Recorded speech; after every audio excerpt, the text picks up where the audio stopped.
How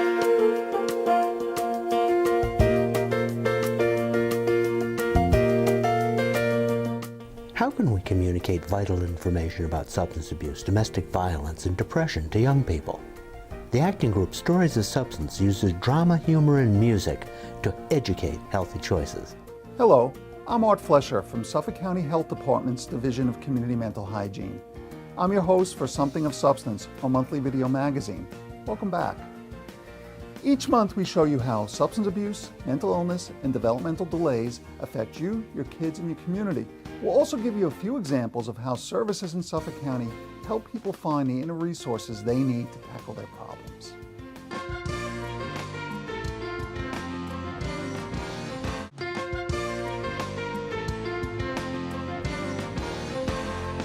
Stories of Substance, not to be confused with this show, Something of Substance, is a student-oriented theater troupe that originated at Stony Brook University. Available to schools and community groups, their skits are designed to address the challenges of contemporary social issues. It's real stories related to young adults that we bring to life by a group of trained actors. A majority of the stories have to do with alcohol, tobacco, and other drugs, because for many years that was the focus of the program when I was, doing it on campus. But now we're growing into many more different topics. It includes domestic violence and eating disorders and computer addiction and MySpace. Well, originally the program started at Stony Brook University under Kathleen Flynn Bisson about 15 years ago. She started it. Recently in August, she has started her own company called SOS, Stories of Substance. And what we do is we take real stories from people that are submitted anonymously. We take those stories and we put it into the context of a scene. I joined the group because I had seen the program in 2003 at my high school, at Massapequa High School. And I thought it was amazing. It resonated within me. And it turned out they were from Stony Brook University. So when I went to Stony Brook University, I wound up joining the program there. The training that the students get is that they're trained to be a peer educator. So they're giving all the content about alcohol and other drugs and depression and suicide and eating disorders. They're giving all of that content, but they're also given extensive theatrical training. Well, I was a freshman in college and I saw the show and it was funny, it was entertaining, and I learned a lot, and I tried out, not think I would get it, and I did, and it really did change my college experience. What had happened many years ago when I started out as in health education, I had gone to a conference, I had seen something similar about using real stories in theater. I came back to the university that I was working at the time, and I said, we have to do this here. So what I did is I met with the theater department and I said, how do we do this? And it progressed from there. That was in 1995. And it became a course, and students are trained, and then it grew, and the initial goal was to just educate the students on campus. Once the word got out and they could see how powerful it was, we started to go off campus. I love being in this group, this organization, because I was a theater major, so I love acting, I love being on stage, I love performing. But also, I started this 3 years ago. The feedback that I got from the students, certain people will come up to me afterwards and just tell me how they related to certain scenes and how this really helped them. One, it's theater, which the audience feels the information before they think about it.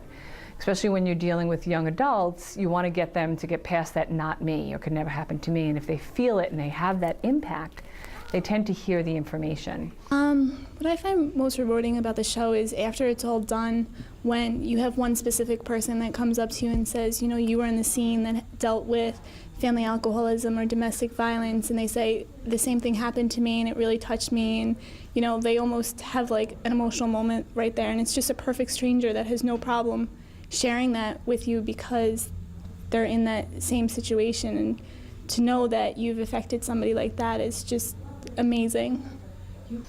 One of the other reasons why it works so well is that it's based on actual things that have happened. So it also goes around that whole thinking of, oh, this could never happen, because it's based on things that have.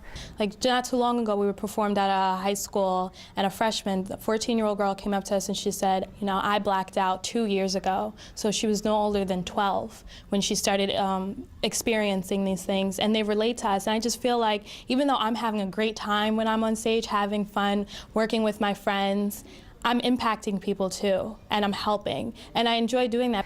And I think the third component that makes it so successful is that it's young adults teaching young adults. This is good because we have so much fun doing it, and we teach others about things that they might not know about. We educate the youth of America while still entertaining them, and that's what I really like about it. Being an actor, I like to get together, and make these scenes and find out what's pertinent and new issues in the communities, just to bring it back to them so we can bring them up. And I like the fact that it changes, the cast changes, so that it gives other people a chance to come and experience what we've already experienced. Peer education is one of the most magnificent forms of education because they can really relate to it. As you saw in some of the scenes today, some of the wording that they use and some of the expressions that they use. I'd like to tend to believe I'm up with the times, but not really. They do that. This generation is quite different. It's evolving, and the younger kids are, the more they're experimenting with drugs and alcohol and smoking, and the heroin rates are going sky high right now these past couple of years, and they just don't understand. They think it's the cool thing to do, and they don't understand, and they don't see the consequences because they're still young and they're still living under their parents, and they just don't get that sense of what could happen to me if something wrong happens. There's usually anywhere between 10 and 12 scenes or skits. It always includes information about family alcoholism. It always includes information about alcohol overdose.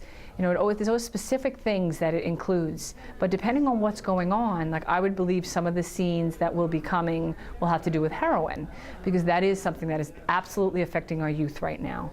So it depends on what is happening in the world. Like one of the scenes in our show right now has to do with gaming and gaming addiction.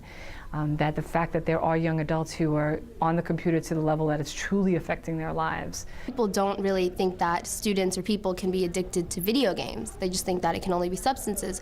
But a lot of times people are addicted to video games or Facebook or the internet or anything like that. So it's kind of an interesting scene because there was 4 people on stage, and each person represents a different stage in the addiction or dependency cycle. So like the first person was just a user. They were just using the video games, the substance, and they weren't addicted to it at all. They were just using it. It was totally healthy. The second person is abuse, and so they were, at times they were maybe using it in a bad way, but they weren't, it was still fine. The third person who left was misusing it, so that's further on the cycle. And the last person was completely dependent on the substance, the video games, and so they were, you could see that at the end that they missed their midterm, and so it's kind of interesting. I really like that scene, especially in the middle and high schools when we do it. We get a lot of feedback for it because a lot of the kids are in the same position. So we kind of use topics that are happening in the world, but they always relate back to making a healthy choice. I think one of the messages of the troupe, especially the actors,